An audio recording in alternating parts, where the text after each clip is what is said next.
Thank you so much for joining me on the GupShup. Would you like to tell me about the book?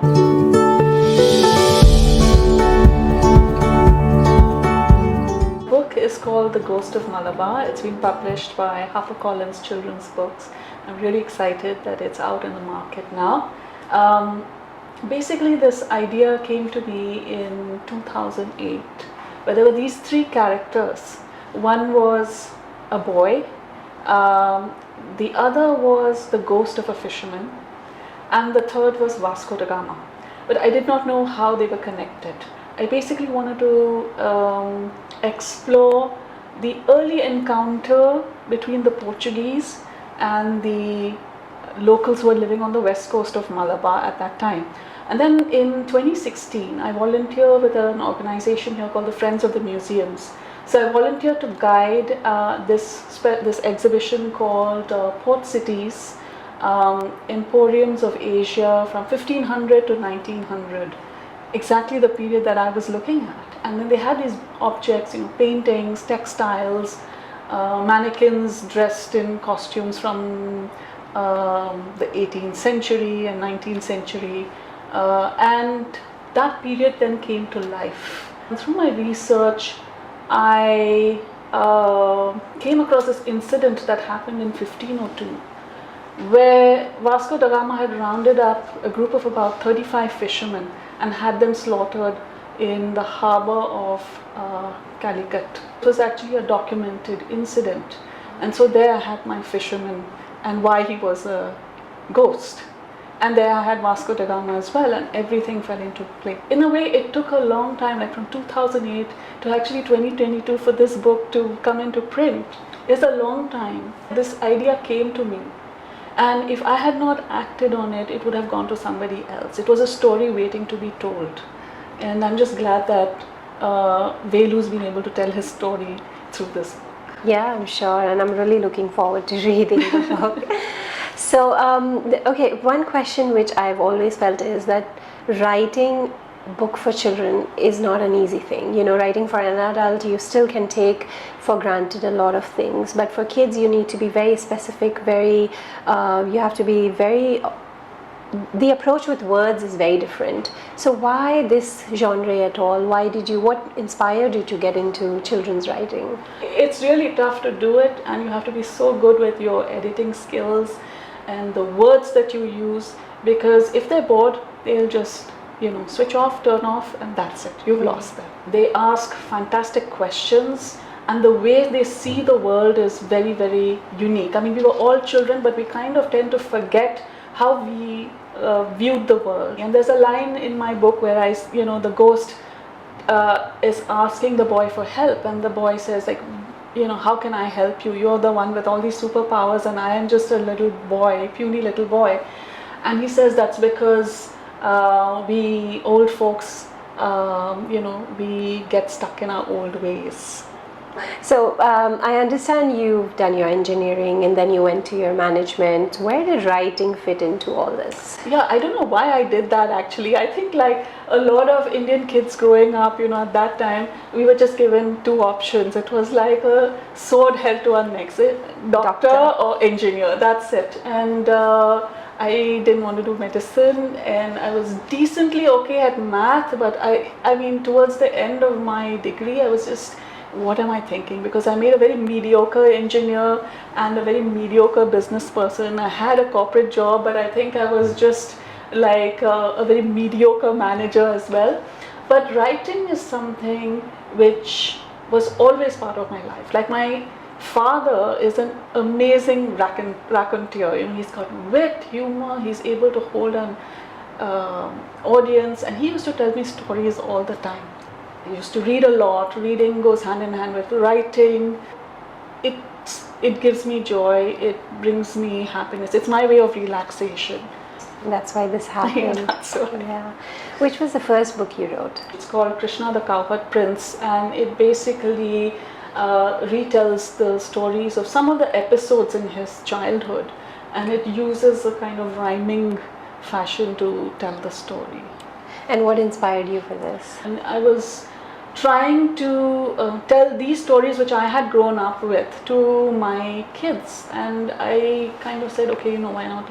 Like, I just try and write my own books for them, and that's where it started off. So how many books happened before The Ghost of Malabar? So I have 3 books. So the first one was, as I said, the Krishna book, and then staying on the theme of mythology, there's the 10 avatars of Vishnu, and then also there was a story on the Ramayana, very briefly told, to explain or to basically narrate one of the legends associated with the story of Diwali, or why Diwali is celebrated. Right, and I think you got along some of these puppets. I did, because the interesting thing, the way this story germinated was when I went into my children's class every year to tell the story of Diwali and to do some little activities with them. I decided to actually create this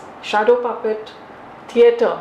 So I had a screen built. It was an American carpenter actually who built this screen, so you for used me. to take the screen. I used to take the big puppet. screen, Wow. and it was not big. It just fit into the boot of my car. Okay. And then I had bought these puppets again from a street exhibition in Bangalore on one of my visits. Wow.